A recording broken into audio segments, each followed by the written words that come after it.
Hello and welcome to the Design Journeys podcast. I'm your host, Chris Whyte, and in this podcast series, we explore the career journeys of design and engineering leaders from the world of physical product development. In this episode, I'm joined by Adrian Berry, co-founder of Factory Design, an award-winning design consultancy with a rich heritage in aviation interior design. Amongst other things, we discuss the importance of placement years, building relationships and networking. We talk about the challenges of business development for design consultancies, how and why he started Factory Design with his co-founder Adam White, and much, much more. I've previously interviewed Stefan Bridges and Chris Johnson, both ex-Factory Design, for the podcast, so it was a real pleasure sitting down with Adrian and learning more about his design journey. Hope you enjoyed this episode as much as I did recording it. Let's get on with the show. On today's episode, I'm joined by Adrian Berry, co-founder of Factory Design with Adam White. A graduate of London South Bank University, Adrian spent the 80s and 90s working for Pentagram and Seymour Powell before launching Factory Design with Adam in 1997. Adrian spent the best part of 30 years leading Factory Design team of designers and engineers to deliver award-winning projects within transportation and consumer products. He's worked with some of the world's leading airlines and consumer brands, and I'm delighted to have him on the show today. Adrian, thanks for joining me. Chris, thank you for inviting me, and thank you for the intro. You're very welcome. Very welcome. So, well, we always start at the beginning on the Design Journeys podcast. So if we rewind the clock several years back to just before 1980, by the looks of it, you were thinking about or getting ready to start at London South Bank University. So I've got down here from LinkedIn, you studied engineering product design. So talk us through kind of what led to that decision, kind of why design, what kind of inspired you on your journey? Well, interestingly, I hadn't intended to do engineering product design. I had intended to do architecture. Okay. Having had a chat with a friend of my parents' son who did architecture, I thought that looked pretty cool. And unfortunately, I wasn't bright enough to pass all the exams I needed to get into Bristol. So I had a bit of a sort of wander around gap year and then went and looked at some courses, and the South Bank course had just started. It'd only been going a couple of years, I think. And it looked really practical. It was, workshop practice, and I kind of liked that, so I fiddled with cars and what have you. And it just seemed to me like the closest, without doing architecture, that I could do. And I must say, I was a little bit kind of, vague and not really knowing what it was I wanted to do. And I've got to say, the first year of the course, I thought, what have I done? It was fluid dynamics and Bernoulli's equation and stress and structural analysis and highly, highly technical. And I really did think, gosh, this is a bit like doing my physics and maths A-levels again all the time. Crikey, and yeah. So I was lucky that it was a sandwich course. And I had the choice of doing, after I'd done all my kind of thousands of letters written off, as you did in those days with attached CVs, I was lucky enough to get 2 offers of a job, and they were both fairly interesting, but not what I wanted to do. One was working in the steel industry, designing things to keep metal warm in rolling mills. Okay. Which was a little bit of a. How different your life would have been had you gone down that path. Yeah, and then I was in our studio at college one day, and the lecturer came in and said, "Oh, I've got this interview at Pentagram. Does anyone want to do it?" And I was like, there was 2 of us in there, and I said, "Oh, I'll go. Yeah, I suppose so." And I went along for this interview, and Kenneth Grange, who was running the product side of it, interviewed me. And I must say, when he first came down, he kept me waiting about 40 minutes or so. And I was a little bit grumpy with it. And anyway, we ended up having a really fantastic, hour and a half chat about design and tennis and all sorts of stuff. And I was lucky enough to then get that placement. And actually, then I found what I wanted to do. and that was, that was a real sort of awakening moment that God, people can do this. There is kind of the art engineering mix that I want. And I met Adam in that placement, who I then started factory with many years later. So I met him very early on. And when I finished my degree, I was lucky enough to be asked back, which was fantastic. Yeah, it's often, you see that quite a lot with students who take that placement year. And I can't recommend placement years enough. I think anyone that opts out of that is especially in today's climate of, it seems like everyone goes to university, kind of, you need that kind of year to set you apart from those that haven't, or just to give you an edge, really. But yeah, you see it kind of, I mean, it's generally, I learned more in that year, I think, than I did in about being with people, time management, getting deadlines hit, being part of a team. It was fantastic. Yeah, absolutely. And terrifying. How does it compare now, or has it shaped how you take on interns at factory? That the experience of how terrifying it was, or is it just half of the course? Yeah, I know. I think they were different times then. I think my record hours there were 52 solid. Yeah. And you just got on with it. There was Kenneth was quite a tough and demanding guy to work for, and you knuckled down. You really did. But of course, everybody there was fantastically creative, and it wasn't just that there was the product side. There was the graphics, and there was Theo Crosby. My first job was building the model for the Globe Theatre for Theo Crosby. Wow.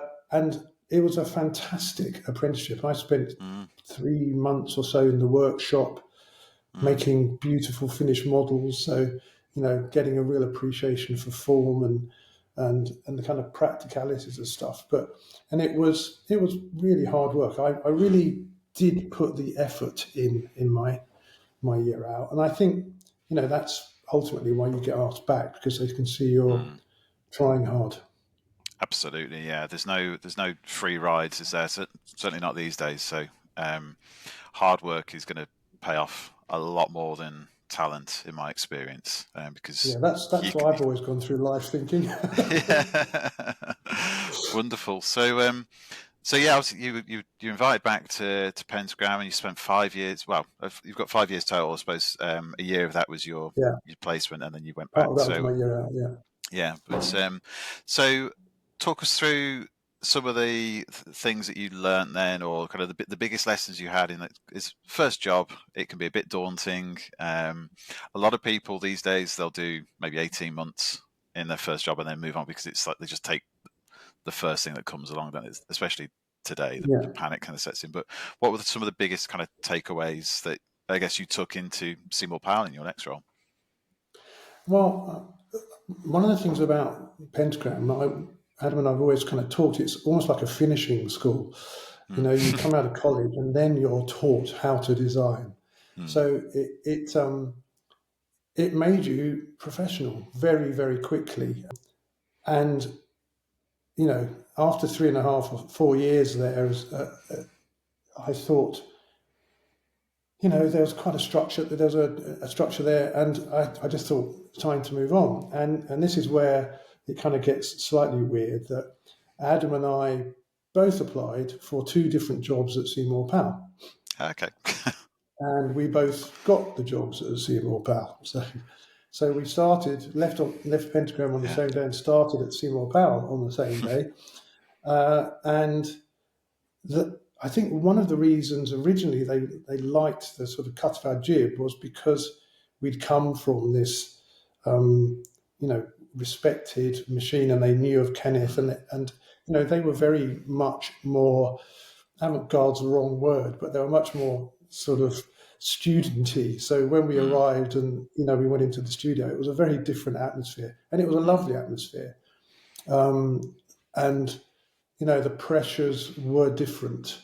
You didn't feel like you were trying to impress your boss all the time. You felt like you're much more part of a team. Not having said that, the Pentagram team was wonderful people, and I learned so much from the team of people there. They were just fantastic, and it was a young company with, I think, only 5 of us or 6 of us when we started. Okay. And it was making a big noise. And then you went into the studio and I thought, oh, blimey, this is, quite small.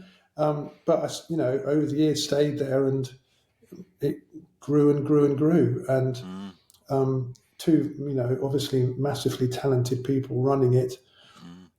And, their creative excellence filtered down. And the stuff that we'd already learnt at Pentagram, for me particularly, came to the fore. It protected me for a while from this new environment, because I had ways of doing things, and I was able to kind of settle in. But the interesting thing for me was the extra responsibility for design and project work really ramped up at Seymour Powell. You weren't sort of a team doing stuff under somebody. You were working with them to try and create stuff. So the pressures changed. It was quite interesting. And they sort of expected you to be able to do it because you'd been at somewhere else. So, the pressures changed, but it was still... it was a really, fun and exciting time, and there was motorbikes everywhere, and we all rode motorbikes. And, it was just a tiny little studio, which you could hardly get in for bicycles and motorbikes to start with. So it was great fun. It's a bit different from their studio today, then, where there's quite a big outfit, isn't it? So. It's more push bikes than motorbikes, I guess, these days. But that's the way, the way of the world. So. And I went in there not so very long ago and saw Adrian Berry, and it's a lovely place, really nice studio. Yeah, if it's the same one that I went to a few years ago, the really nice entranceway with all the but a kind of showcase of products along the wall, and then the staircase going up, and there's just a buzz about it. So wonderful. So the very different kind of cultures there then between your time at Pentagram to Seymour Powell, and obviously that would have changed dramatically over the decade you were there. But what are what kind of projects were you typically working on? I guess, at Pentagram and Seymour Powell, and any that particularly stand out that you're really proud of? Well, I think at Pentagram, I was very much a junior guy helping other people out on projects. Yeah. And of course, different times, drawing boards, die lines, fax machines, and very much marker pen drawings. So, at Pentagram, I was learning and honing my craft. And I think when I went to Seymour Powell, of course, Dick, who was a master marker user, I learned how to use markers very, very well. And, so that whole kind of presentation side of stuff was very different in how things were produced from one to another. And what did I learn? I think at Seymour Powell, because I then ultimately became an associate, I think what wasn't really good about that was that there was a kind of supportive, a top-down supportive approach to stuff. Projects that I'd be proud of, Pentagram, I was quite proud of a toaster I did. Okay. And, when I was at Pentagram, we did a lot of product stuff. So Kenwood, we did pitches for trains, and we did a brush locomotive.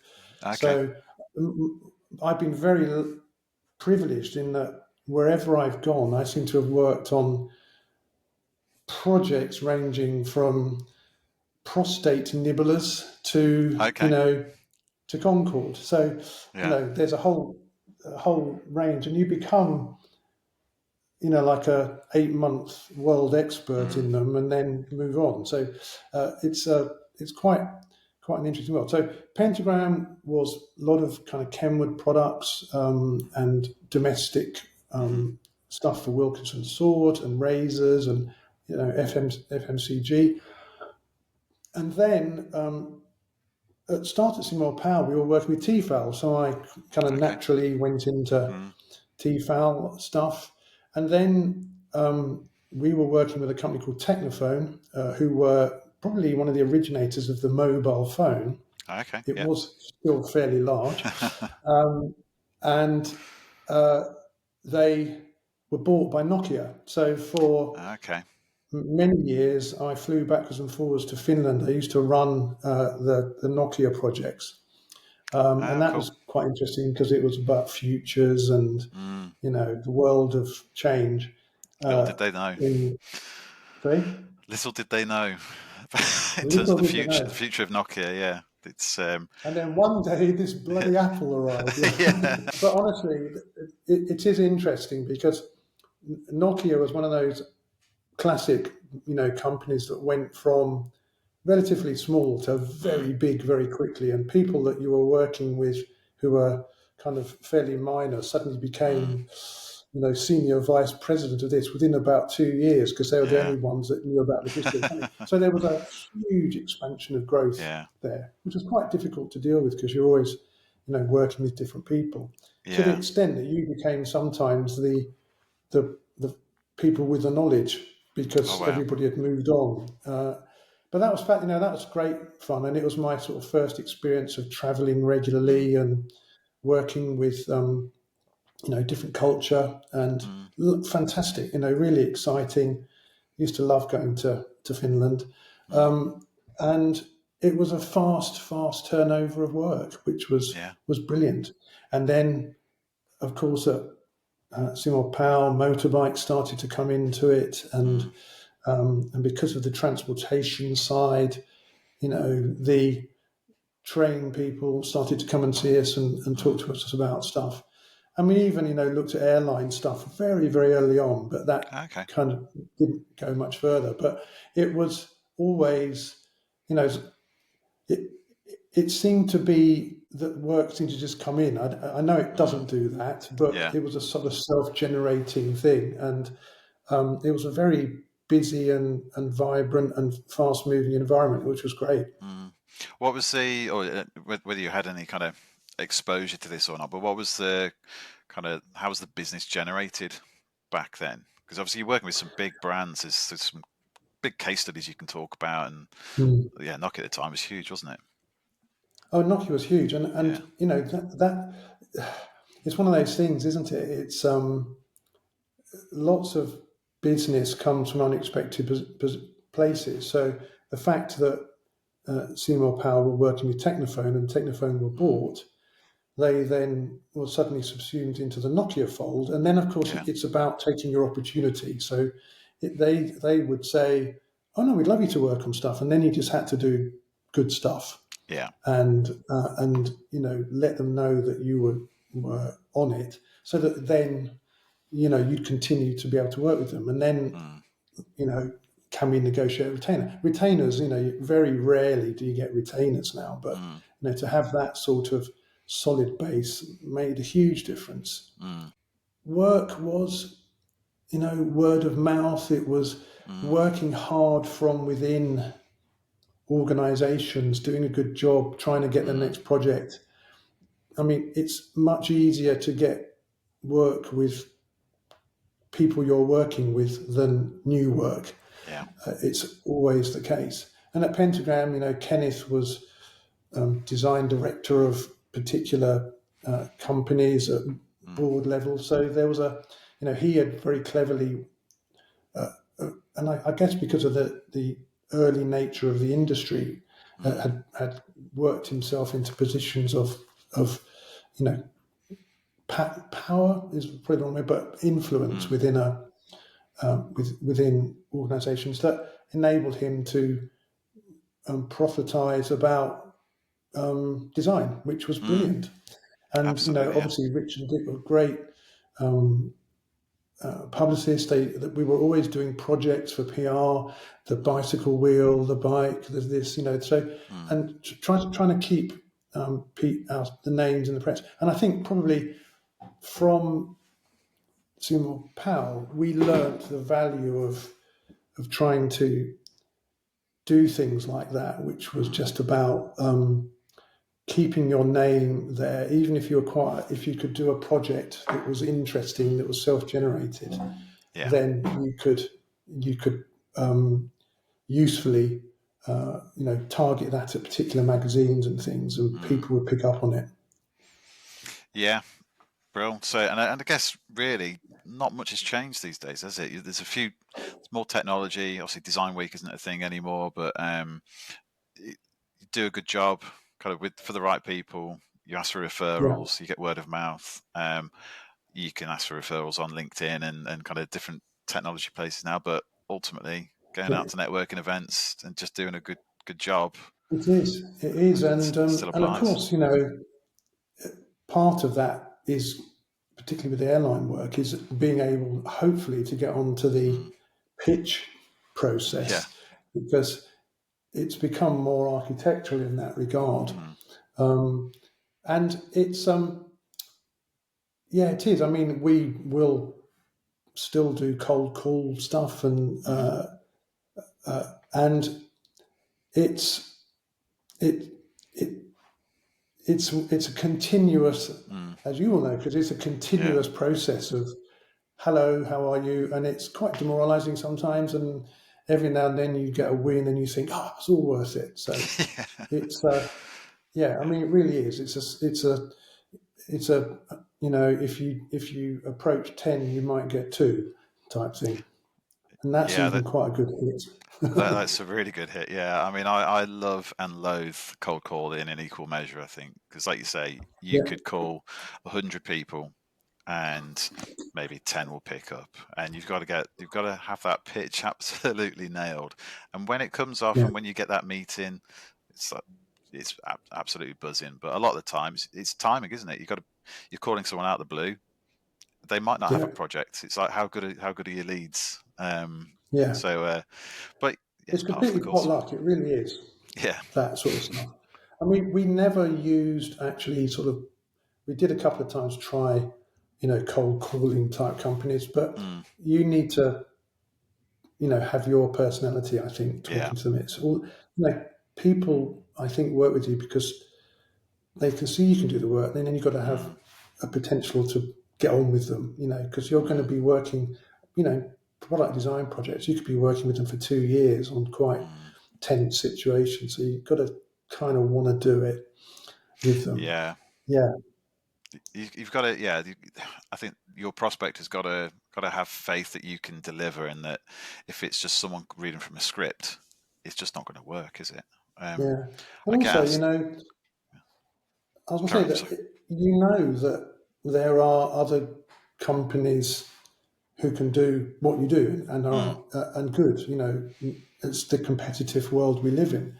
So it's actually about trying to establish a rapport and understanding who your client is, and that's very difficult to do on a slightly hello, how are you phone call, Yeah. because you've actually managed to get through someone and then you don't know what to say. Absolutely. Yeah. I think if you've got someone senior in the business that's known as the brand, or that's recognized out in public, in the design community, or kind of amongst your client base, that holds a lot more weight and gravitas. If you're cold calling and they go, oh, I'm speaking to Adrian Berry, like they've heard of Adrian Berry, but then once you've got the project on, then you can hand it over to a senior consultant or to an account manager, because that relationship's already formed and you're delivering on projects. But yes, the power that that name has in the first instance is huge. But I think it's interesting because we've never been. I've never been in a big company. Sounds a bit weird. This Pentagram was the biggest company I've been in, and but the product design group within that was 10 people. So quite literally, if you if Kenneth went out and got it, he would still remain involved. And Yeah. I have always remained involved with the jobs that I've pitched for and won, because actually there's no one else to, you've got to do it. So you're part of the Yeah. team. And I think that actually is I've always been slightly nervous of the kind of account handler type thing. And I know you have to have it in bigger companies, but I want my sort of, or the factory design as nuance to things. And I think it's the personalities that bring that to things. Absolutely. It's not to say that the other guys aren't, the longer the people work, and we are lucky, we have had people working for us for a long time. So they know what it is that we're trying to do. Yeah. I think that, in any business, in whatever field you're in, taking that step from kind of, or the owner, the person who's been running things, being able to step away and trust other people to do it, or you've got to have a really good team and a really good kind of training and kind of culture to maintain consistency, haven't you? But at some point, either like you retire, or you kind of leave the business, or you expand to a. You can't be involved in every single thing. It's a challenge that faces every business owner or director, I think. And as you know, I'm talking factory design. I retired end of January, so I'm still talking to the guys. But yes, and that's the thing for me, is that I'm still sitting here now, and I still get up and write lists, things that I think might need to do, and I think, what am I doing? But actually, hopefully, as you say, that embedding the culture and how the company is seen by a client and how it's seen out there is very important, and it's part of an ongoing development. Because any company that's been started by somebody, if they leave, they don't want it to finish, because it's employing people, it's creating money for the world. You want that to continue, and you want it to give people lives, and to, it's always very terrifying when you're an employer and you're thinking, gosh, where's the next job coming from? And then two people come in and say, oh, I've just bought a new flat or a new house and my wife's pregnant. And you're like, oh, it's wonderful. There's an enormous responsibility that goes with it. And you want that to continue. You want to be able to continue to give people lives and livelihoods. Absolutely. It's important. It's. I mean, I've felt it in previous jobs where you've got people, to a lesser extent, people reporting to you, and kind of they need work from you, and you're like, it's a pressure, but it's great when it comes off. It's great. So, let's talk about factory design then. Obviously, we've talked about it, mentioned it a few times, but so you and Adam made the jump then from 10 years. Did you both started exactly the same time with factory then? I guess you both decided, come on, we've been working together 15 years now, or kind of longer with university, so let's go and do this. So I met Adam at Pentagram in my year out. We left Pentagram at the same time, started at Seymour Powell at the same time, and then we got towards like 9 or 10 years at Seymour Powell, and we said, shall we go for it? And we had this great idea that we might have a company called Dangerous Designs, but we didn't think that would work very well. and we took the leap, took the leap of faith, and we were very sort of honourable, hopefully, about everything. We had obviously got, because of our associate partnership things, we had things we could and couldn't do with when we left. And fortunately, I had a chum who had a building. He's a property bloke, and he had this lovely old electricity substation. Okay. In just off the King's Road, and sort of World's End. Yeah. And it was brilliant. It was an industrial space, so factory design fitted it. Yeah. And there was a generator, old generator downstairs, and generator bits and bobs. It was a massive high ceiling and no windows. Oh wow! So we made some doors up on these enormous double doors, and moved in.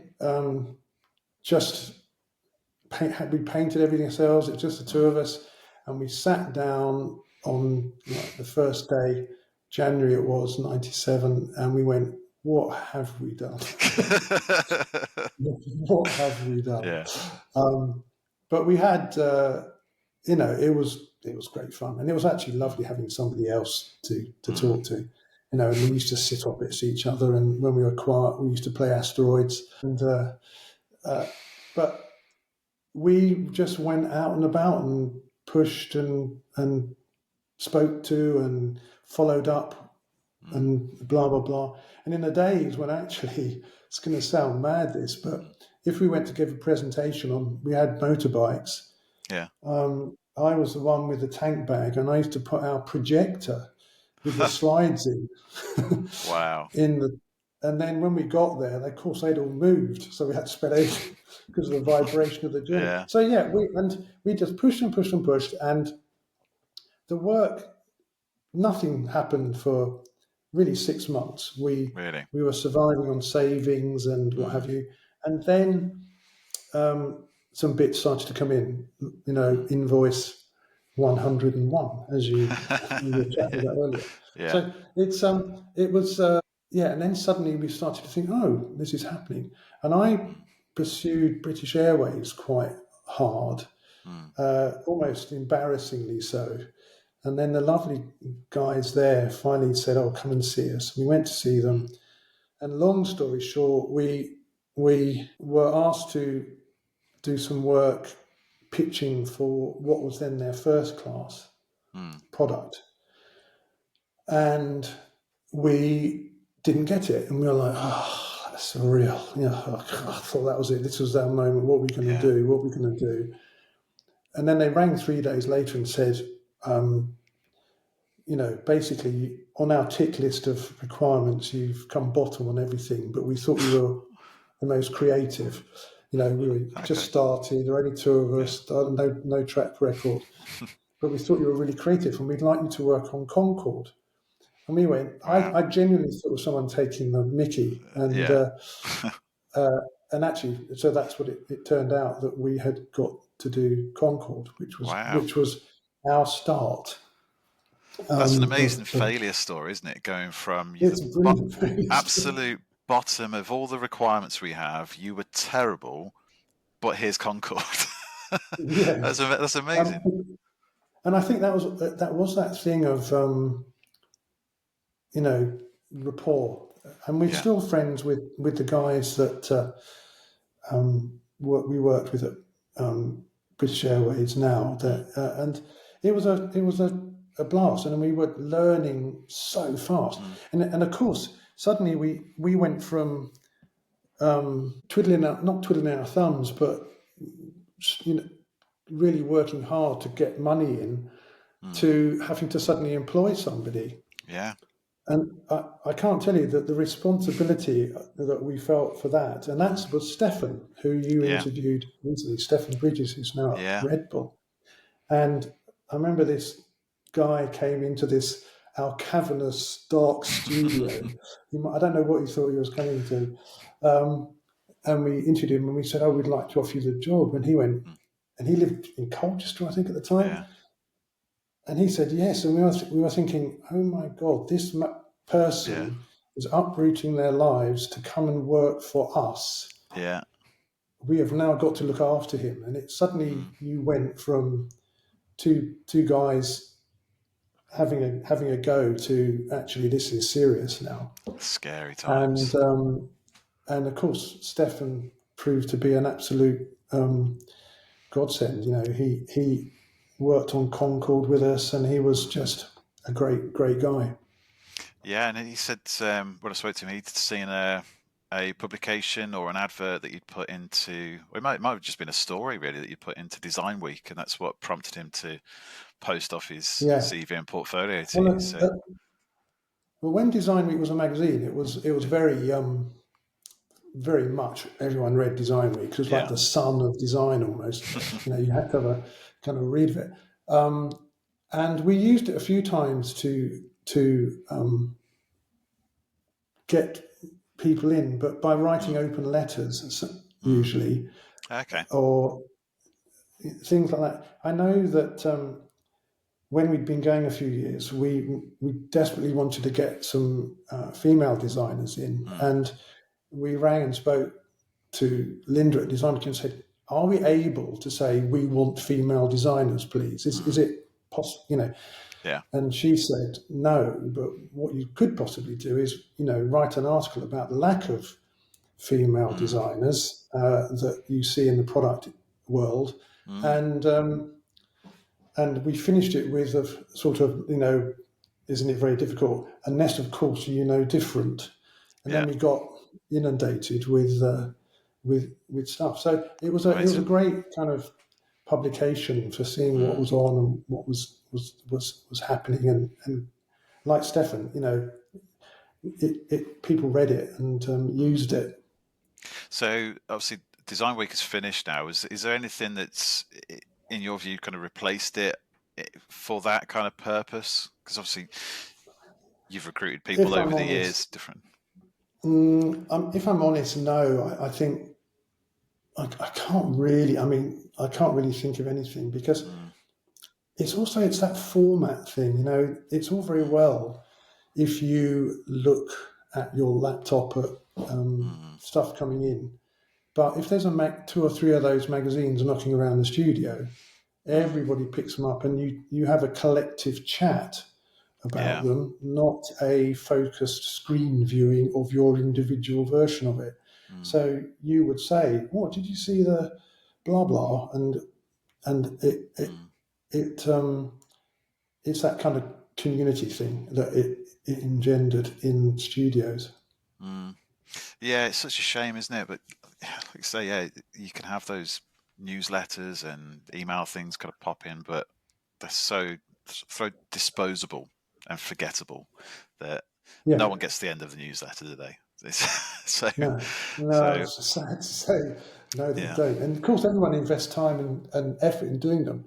But I can now go to our little study here, and I can pick out design weeks very quickly that factory design were mentioned in as we grew. So, and I know I can go online and do that, but I can't show that to my mum. Sort of thing. Yeah, absolutely. It's not going to inspire kind of random interactions. Like whenever I've been to client meetings, I'm waiting in reception, there's often magazines on the coffee table, and you just have a flick through, and it's those chance encounters that you're never going to get if it's just on a digital kind of medium. So I mean, interesting. Digital's got great positives for loads of other things. I mean, this, for example. I mean, well, yeah. How good is that? And maybe we'll talk about bugbears later, but I'll have to get onto that. Yeah, well, I want to rewind slightly because see, you mentioned right, so it took you 6 months or so before you got your first project on. What kept you going in those early days? Because that must have been pretty nerve-wracking and a lot of imposter syndrome kind of sinking in at that stage. Have we done the right thing? What have we done?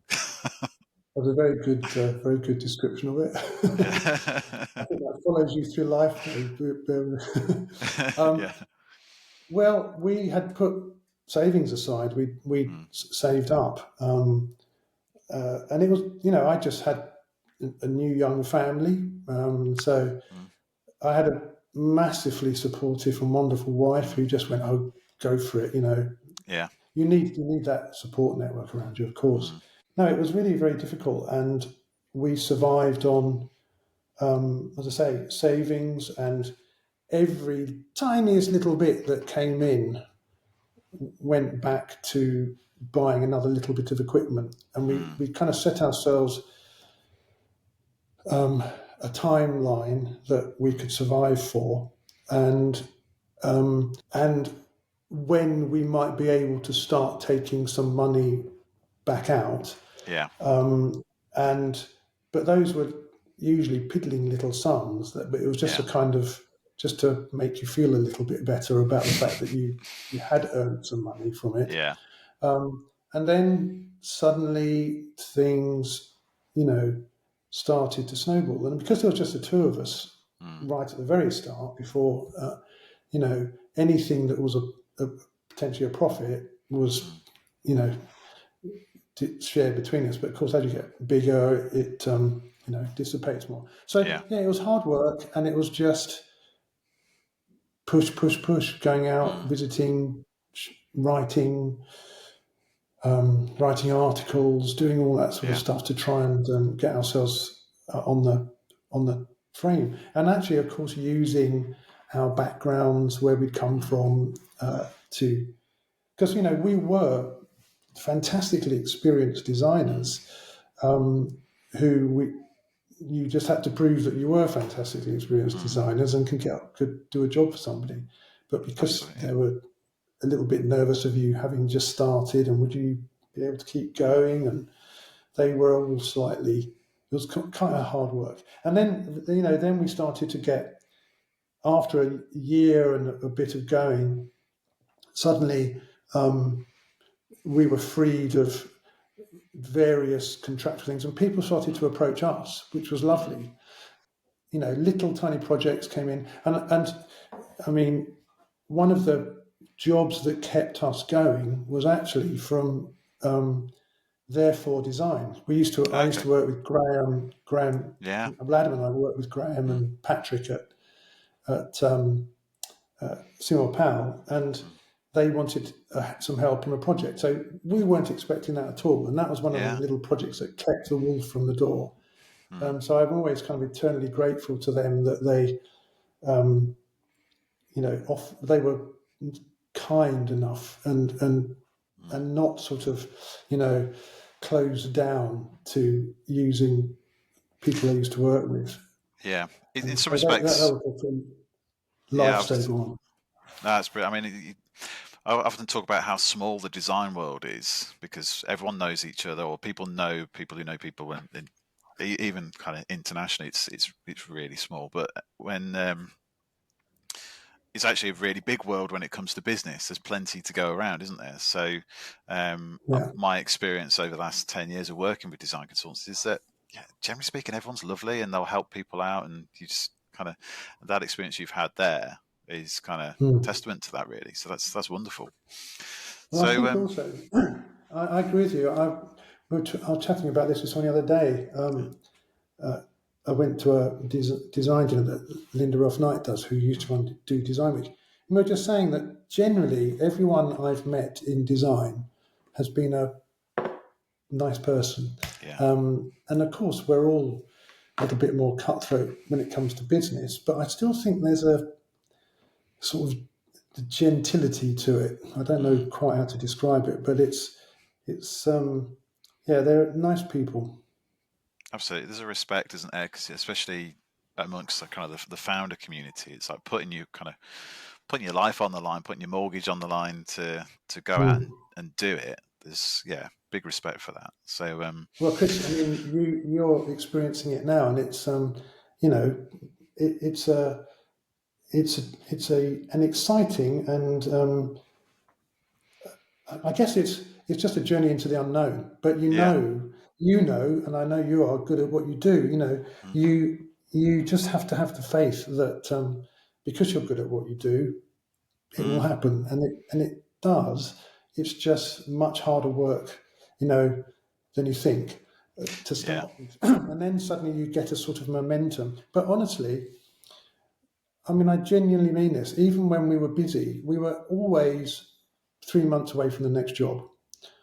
You were always looking, okay, we've got this, that will pay for X people, that will pay for this will pay for that. Okay, so we need another job then. So you're always, the time to be looking for the next job is when you're at the busiest. That's the weird thing. Yeah, absolutely. There's so many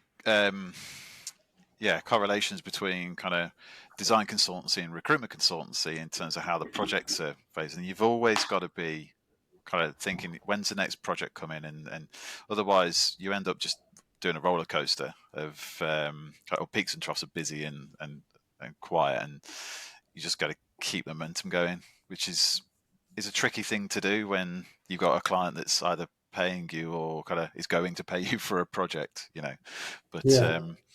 brilliant. So if you think back to your first 6 months, is there anything that you would, if you had your time again, anything you would do differently, or advice that you would give to your younger self, or I guess anyone that's starting or thinking about starting their own consultancy now? I guess it's hard to say, really. If in the 6 months was there anything I'd do differently, I don't honestly think so, because it's the only of factories. First 6 months of my design life, I think I would do differently. But my first 6 months of factory, I think we were trying to do the right thing. We were determined not to be two blokes working in a bedroom. Mm-hmm. We were determined to be a design consultancy. So we took on premises, and as soon as we could, we took on people, and we really, really, really pushed ourselves to do that. Because we could have done it more cheaply, but I think we did that the right way. I was kind of thinking about this last night, and actually, I think the thing that keeps you going and drives you is worry. Exactly. It's just, it's worry. It's worry about getting the work. It's worrying about when you get the work that you do it properly. It's worrying about when you present the work that the client likes it. It's worrying about when they're going to pay the bill. It's worrying about where the next one's going to come from. So it is a cyclical worry, which to start with is this level. Yeah. And it kind of gradually goes down, then it goes up again, and then it goes. So, it's. But that worry is actually, it's about doing things right and properly, and hopefully being successful. So, although it's worry, it's just part. It is worry, but it's just part of the process of pushing yourself. And just young people starting in businesses or doing internships, just work hard, listen, learn, and don't expect to be designing, the first lunar lander in your first week out of university. You've got to do some of the grunt work.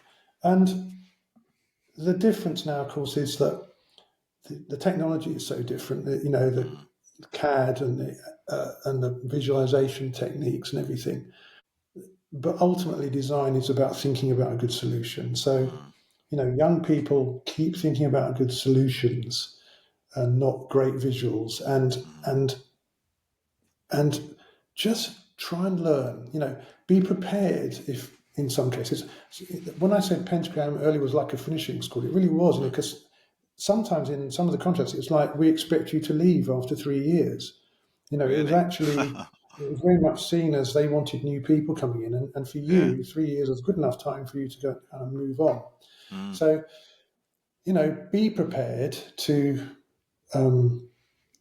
move on and get new experience. But it's a team, it's a team game. And it's about being supportive when you're not running projects, but being as supportive and as keen as you can, being to help the people that are doing it, and then it will come. You will climb the greasy pole. But there are great people who, at the age of 25, 26, do amazing designs and become uber stars. They are rare. Most people plod away at it, and in their 30s start to see the changes that can happen. So, and it's a fantastic industry, because it's every day is you're doing something different, but it's hard work. It is Absolutely. hard work. Well, anything worth doing is, I think, I've experienced. I think, and it's actually rewarding. So, you mentioned pet peeves earlier, which we'll get to in a moment.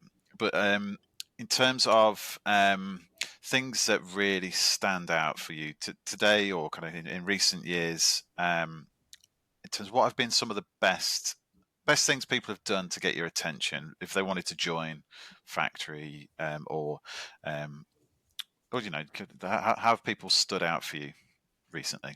Well, it's interesting, this, and it'll touch on all the stuff that you're doing, Chris, of course. I really, although it is the way of it, getting just an email with a CV attached, get lots of those. A phone call first. I mean, it's all that. It's kind of things. It's proper knowledge and communication before you try and get involved with something. We have people just turn up at the studio. I've come to see Blur. Can I show my portfolio? If they're very lucky, because we're very nice like that. We always say, "Oh God, there's someone who's come all the way from Cleethorpes. We better." So we will see them, and sometimes we're lucky and they're lucky. It works out. So I'm impressed with people's chutzpah that they do that. I don't think I would have had that in me. I think ultimately I want to see a progression of work, because it's quite often common that you'll see lovely finished visuals and 3D CAD and everything, and we will see sketches, but we know that they're modified, for the portfolio. And I want people to know their product. So if through a process you have, got to your solution and we've got you in for an interview, there are occasions when I have said, look, I'm going to go out for 5 minutes. I'd like you to do some sketches of your project. Because I think if you know a product really, really well and you've worked on it and you understand what you're doing, you can just draw it without even thinking.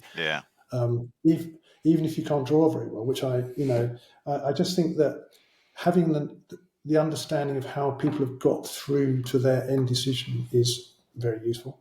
But do you know what key to that is? Because, and I'm not being mean here, it's very difficult sometimes nowadays to tell one folio from another, because they're all, beautiful finished visuals and SolidWorks and Alias and what have you.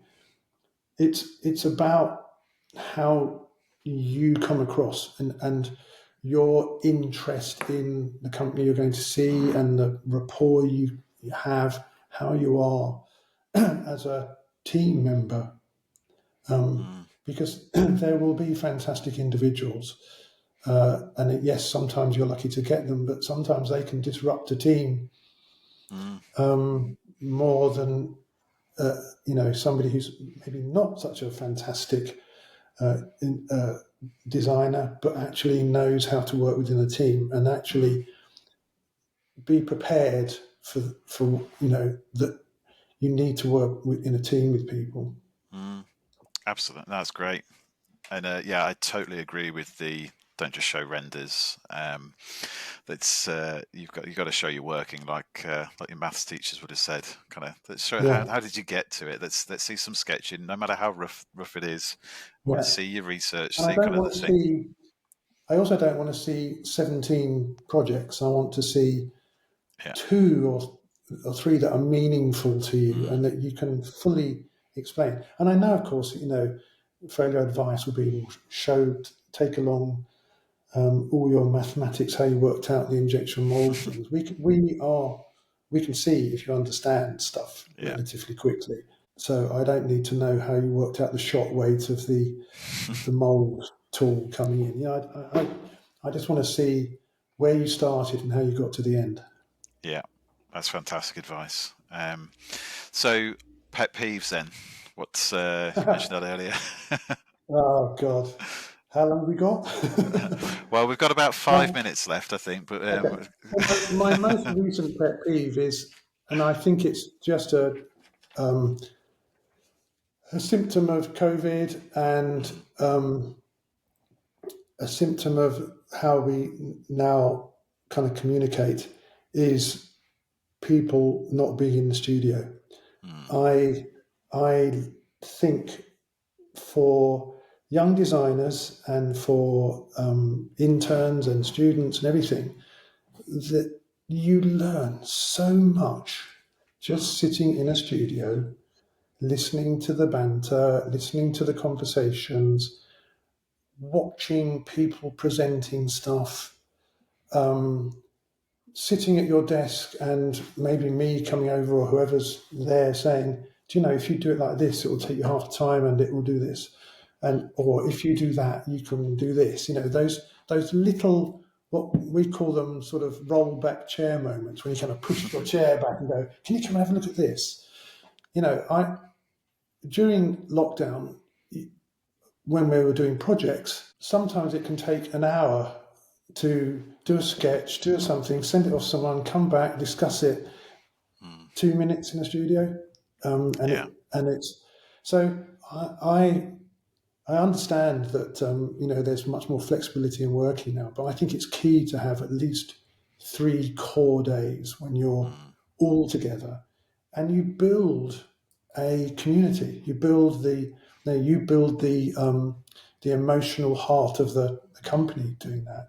And if everyone's if people are coming in and out at a particular time, I see it in other industries where there's this kind of default to working out. And of course, it's almost in contracts now. You know, I don't want to work for you. I want to work for you for 2 days in the studio and 3 days out. And I know some clients we had, the people that they were working for are up in arms now. They're being asked to come in because they start to lose money because they're having to pay train fares and things. And I find, so to me, I understand, and I'm not naive about the fact that everything's changed, but I think for the company culture, and for the benefit of, you know, I met my wife at Pentagram. If I'd just been talking to her on Teams, I think she'd have probably dumped me before she even met me. So. Yeah, things aren't kind of. There's much more organic conversation in person, isn't there? When it's on Teams, when it's to do with work, my experience is it's very much to the point. It's not as natural just to have, like you say, that banter or build those relationships up. You can to a certain extent, but I don't. It feels a little bit artificial to be forming a relationship with a future wife or partner on a Teams call. Well, some people are very good at it, I'm sure. I'm sure they are. Maybe I'm kind of showing my age now, but no, I just think, you know, going down to make a cup of tea, having a chat. How's that project going? How's this doing? It's easier for the bosses to be supportive of the people. It's easier for the people to ask questions of the seniors. Junior to ask questions of the seniors. It's easier to go to the pub at lunchtime. It's easier to go out and play softball in the. It's just everything's just easier, and it's important to. I think it's important to companies, and I think it's really sad that it's gone. Yeah. I think we'll get to this part, and there'll be lots of people listening to this part of the show, of the episode, and nodding along in full agreement.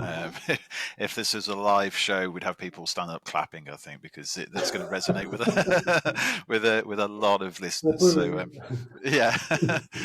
think my anecdotally, from speaking to the hundreds and hundreds of people I've spoken to over the last few months, is that there is an appetite to get back in, not just from business owners and leaders, but like there's certainly a lot less resistance from younger designers now. I think they see the benefit, and they're sick of being stuck at home when they have been. So, but brilliant. I think you're right, because I think the younger designers are actually, not being daft.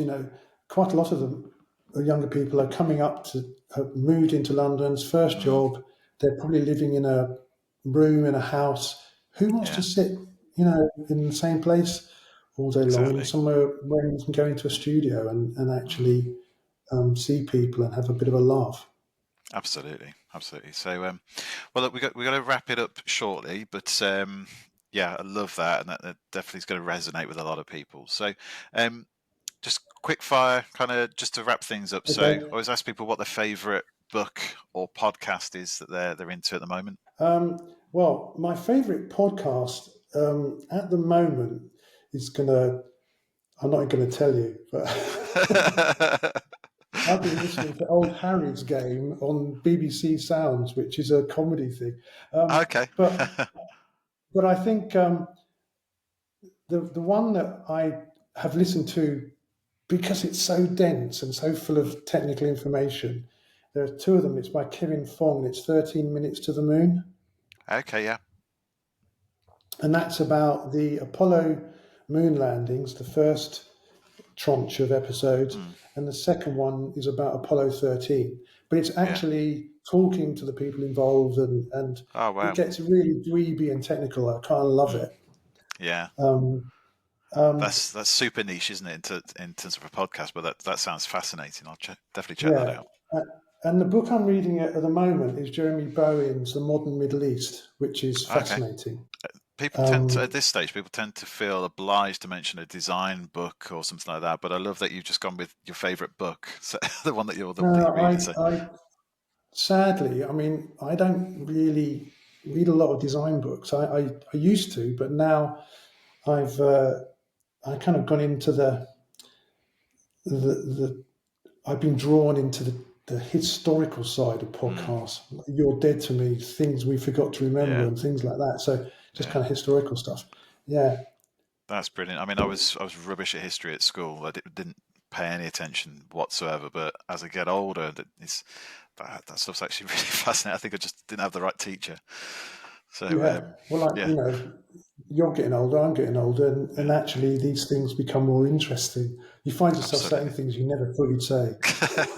Yeah, unfortunately. Isn't it interesting that? Yeah. My kids, the favourite thing to do is just roll their eyes at me. So start talking. Brilliant. Okay, so we'll wrap it up very shortly. Is there anything you would like to share with the listeners, or kind of shout out to anyone in particular at this stage before we go? Well, I was just going to say that to both, firstly, Adam and Peter, Adam and I set Factory up, and Peter joined us a year later, and to have been able to work with Adam for nearly 40 years and still talk to him. So a shout out to him. And for Peter, who, as our sort of commercial and admin, as we used to call him, guy, he's managed to work with two blokes who have quite strong opinions and keep it all together. So, I've got to say, it really is about luck and finding people that you can share the pressure with. Yeah, you've done really well there. It's a really nice thing to have. So thank them both for looking after me. That's wonderful. Yeah. And how can people get in touch with you if they have questions after the show, if you want them to, that is?